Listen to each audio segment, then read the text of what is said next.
Before I provide my remarks for the scholarship, I want to acknowledge the responsibility that our community has. Each year on an annual basis, our board of directors, our development staff, and our community raises $6 million to ensure that our students have the education and support provided to them. And in collaboration with those efforts, each year our parents fundraise on an annual basis to ensure that each one of the students here in front of me, not only those ones who are college today, but those who will leave our school, receive at least a $1,000 scholarship to help and benefit them when it comes to supporting their higher education. So parents, for all of your efforts when it came to fundraising, so these students will be able to help and receive assistance for their scholarships and supporting their higher education. Thank you all so much.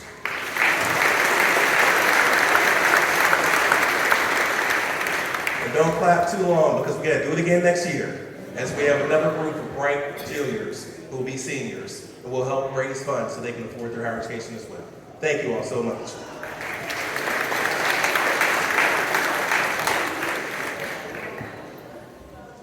The Dr. Anthony Paul Williams Scholarship was established by my mentor and his wife, Daryl T. Wiley, who have empowered countless Black students to attain higher education. The scholarship is awarded to a student who, through their own personal and academic growth, seeks to make a positive impact on the lives of others. This student models selflessness and integrity and is dedicated to inspiring others to achieve their dreams, regardless of their past or current circumstances. The recipient of the scholarship is a student who is not the most vocal, but exhibits quiet excellence and leads by example. I'm so proud to present this scholarship to a young man who I had the pleasure of watching grow over the past several years. One of my first introductions to this young man was through a competition that was held in Penn Hill's Entrepreneurial School, where this individual created an application to better serve families as they need to be connected with resources that desperately are needed for their children. This young man continued to grow his leadership through various ways of Pittsburgh youth leadership. He was an individual who was rather novice when it came to biking, but he would grow, work hard, and ensure that not only did he complete tasks in front of him, but he would ensure that other people crossed the finish line as well. Through his life, he continued to grow, and through his studies and his research, he is aimed and desiring to ensure that he finds cures and different remedies to ensure that people receive medical attention they desperately need. This young man, in addition to those folks who sit in front of us, had a plethora of options to choose before him. But he chose to go to a college, a highly selective program, where he will be on the pathway to earn one day a medical degree, to pursue research to ensure that people have access to quality health care. And in his visit to this university, the UMBC MyROS program, he saw so many different similarities between where he was, being the Neighborhood Academy, and where he's going.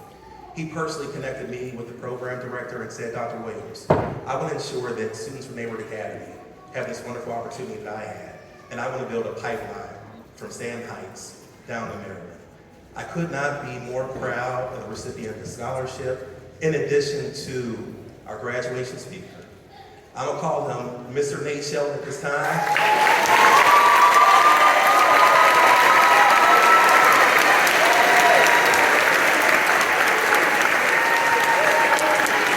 But I will say, I look forward to the privilege of calling him one day Dr. Shelton.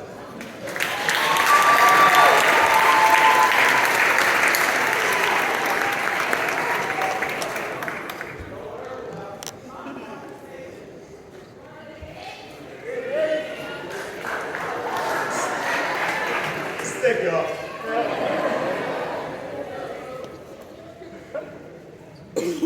So good evening, family. I hope you know that includes all of you today. Students, friends, parents, alumni, staff, and distinguished guests.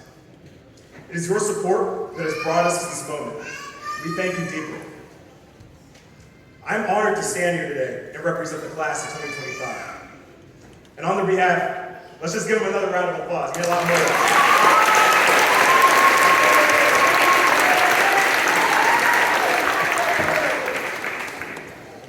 4 long years of 10-hour school days. That's not easy, believe me. So, all right, today I'm going to keep things short and just give you all a roadmap of exactly what I'm going to talk about. First is memories. Second, the danger of living in the past. And third, transcendence. By the time I reach that last point, you'll know I'm almost done. Or I might circle back to my first point like Mr. Harrington. I love Mr. Harrington. I love you too, Nick. So starting with memories. Each one of my peers has left a lasting impression on me during my 7 years at TNA. And I would like to share a brief memory about each one of my extraordinary classmates. Beginning with the one and sincere. I don't think I can think of another dynamic duo. 1 minute you're bickering, and then the next you're dressing up as police officers on Halloween together. Jasmine, you're always coming through with the snacks from your locker. No matter where you were gone that morning, you never came back empty-handed. Shayna, you joined us later, but you found your rhythm pretty quickly. Spanish class wouldn't be the same without you and Tierra always chatting away. Adam, we've climbed mountains together, literally and figuratively. I'm grateful we shared those struggles together, side by side. Jordan and Alexa, you two redefined friendship. And let's be honest, I don't think I could ever win an argument against you two, even if when you were on the same page, even if I was right, which most of the time I was. Amaya, I wonder if you remember when we were studying for mock trial with Mr. Dapper, the day before the competition, still trying to come up with a theme. And then somehow we won, and I also got best lawyer that day. Talk about pulling through.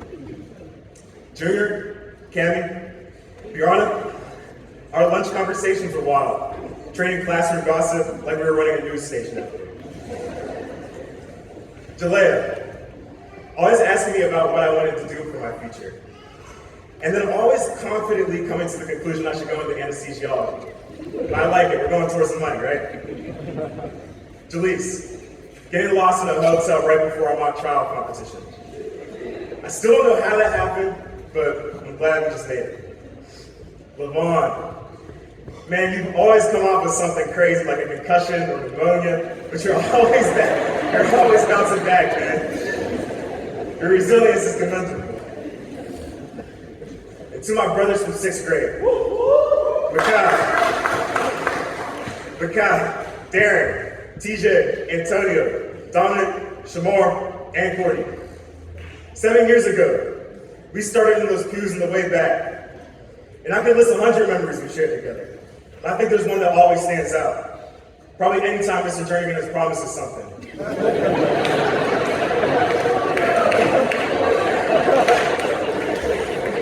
Still waiting on that trip to Las Vegas, Mr. Jernigan. And finally, Michaela, I don't think I forgot about you. For the past 9 weeks, you've been reminding me to write this speech. But listen, I want you to know that I'm just as proud as you are of me if you like this speech. So great memories, right? Or are they? Not all of them felt great in the moment, right?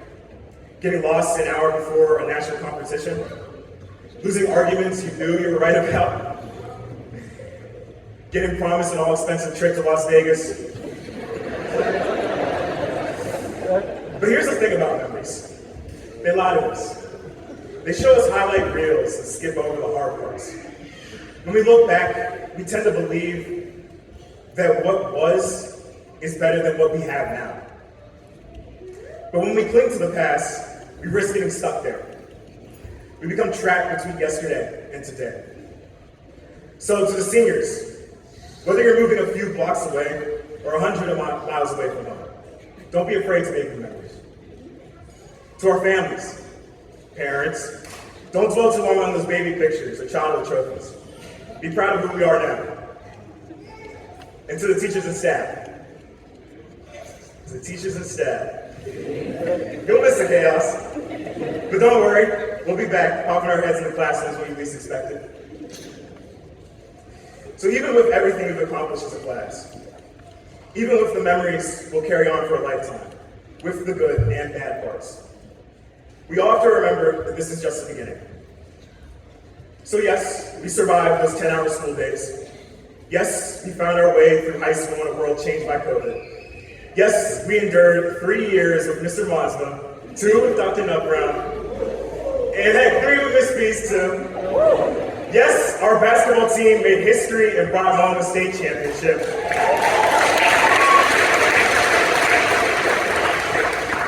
Yes, we are a class of 25, but we made noise like we were 250. Yes, we are sending multiple seniors to states for track. Yes, we showed the world what a small but mighty class can do. And each of these is a victory. Each one is proof that we are more than what is expected of us. But to truly embody transcendence, one of TNA's pillars, we must do more than remember. We must elevate. We must advance. We must create. Because this isn't the final chapter of your favorite book. It is the prologue to a story of infinite pages. Thank you.